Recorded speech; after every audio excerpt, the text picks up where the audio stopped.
നമസ്കാരം. News corner വാർത്തയിലേക്ക് എല്ലാ പ്രേക്ഷകർക്കും സ്വാഗതം.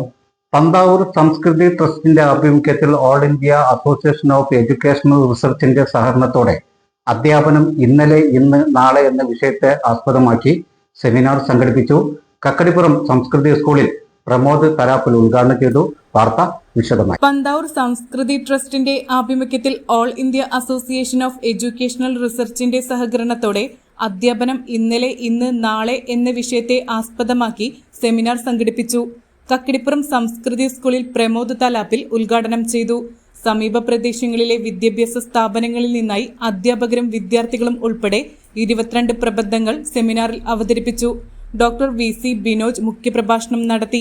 അതിലിപ്പോ ഏറ്റവും ചില വരികളൊക്കെ ഉണ്ട്. എന്ത് തേങ്ങ നിങ്ങൾ പറയുന്നത് കൊണ്ടൊരു വരി അതുപോലെ തന്നെ എഴുതിയിട്ടുണ്ട്. തേങ്ങ എന്നല്ല, അത് ഉപയോഗിച്ച പദം വേറെയാണ്, ഞാനത് ഇവിടെ ഉപയോഗിക്കുന്നില്ല. പക്ഷെ ഇത്തരം പദങ്ങളൊക്കെ ഉപയോഗിക്കുന്നതിൽ പുതിയ കാലഘട്ടത്തിൽ വലിയ പ്രശ്നമുള്ളതായിട്ടൊന്നും കുട്ടികൾ കാണുന്നില്ല എന്നതാണ് ഏറ്റവും വലിയ പ്രത്യേകത. അതുകൊണ്ടാണ് കുട്ടി ടീച്ചറോട് ചോദിച്ചത്, ചന്തി കൊണ്ടല്ല ടീച്ചറെ ഞാൻ എന്ത് കാണിക്കേണ്ടത്, ബഹുമാനം കാണിക്കേണ്ടത്, ഈ കുട്ടിയെ ശരി പറയാൻ പറ്റുമോ തെറ്റു പറയാൻ പറ്റുമോ, നമുക്ക് ഈ ചർച്ചയുടെ അവസാനത്തിലേക്ക് നമുക്ക് എത്തിച്ചേരാൻ വേണ്ടി കഴിയും എന്നാണ് ഞാൻ വിശ്വസിക്കുന്നത്. ഈ ഭാഷയുടെ ശരിയോ തെറ്റോ കാര്യങ്ങളൊക്കെ കാലഘട്ടം വളരെയധികം എന്ത് ചെയ്തിരിക്കുന്നു, മാറിയിരിക്കുന്നു.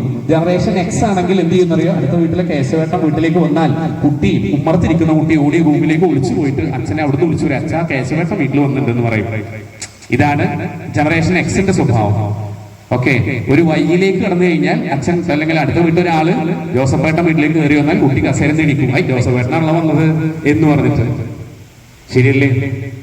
ജെൻസിയിലേക്ക്, അത് മില്ലനിയൽസിന്റെ ജെൻസിയിലേക്ക് നിങ്ങൾ കടന്നു കഴിഞ്ഞാൽ അടുത്ത വീട്ടിലൊരാൾ അല്ലെങ്കിൽ നിങ്ങളുടെ അമ്മാവനോ ആരെങ്കിലും വീട്ടിൽ കയറി വന്നാൽ കുട്ടി കസേരയിൽ ഇരുന്ന്, ഞാൻ കാണിക്കുന്നുണ്ടോ ക്ഷമിക്കണം കേട്ടോ, കുട്ടി കസേരയിൽ ഒന്ന് ഇങ്ങനെ കാണിക്കും. പ്രിൻസിപ്പൽ അജീഷ് ജോസഫ് അധ്യക്ഷനായി. സംസ്കൃതി സ്കൂളിന്റെ ചരിത്രത്തിലെ ഒരു അഭിമാന നിമിഷമാണ്. Because we are going to conduct a seminar. So first of all, I would like to tell you a few things. നമ്മുടെ രാജ്യത്തെ വിദ്യാഭ്യാസ നയങ്ങളെ കുറിച്ച് നിങ്ങൾക്ക് എല്ലാവർക്കും അറിയാം. അഡാട്ട് വാസുദേവൻ, വിനോദ് കൃഷ്ണൻ എന്നിവർ സംസാരിച്ചു. Coordinator C. എൽവിൻ സക്കറിയ സ്വാഗതവും വൈസ് പ്രിൻസിപ്പൽ സുധാ ശിവപ്രസാദ് നന്ദിയും പറഞ്ഞു. ശോഭികയിൽ പൊന്നോണം. ഈ ഓണക്കാലം അടിപൊളിയാക്കാൻ ഏറ്റവും കിടിലൻ കളക്ഷനുകളും ഓഫറുകളുമായി ശോഭിക വെഡിങ്സ് ഒരുങ്ങിക്കഴിഞ്ഞു.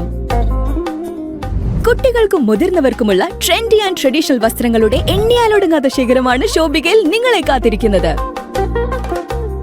വരൂ, ഈ ഓണം ശോഭികയ്ക്കൊപ്പം ആഘോഷമാക്കൂ. Shobhika weddings, Kozhikode, Kanhangad, Koyilandy, Kuttiadi, Nilambur and Edappal. Sunrise Hospital. Care beyond cure.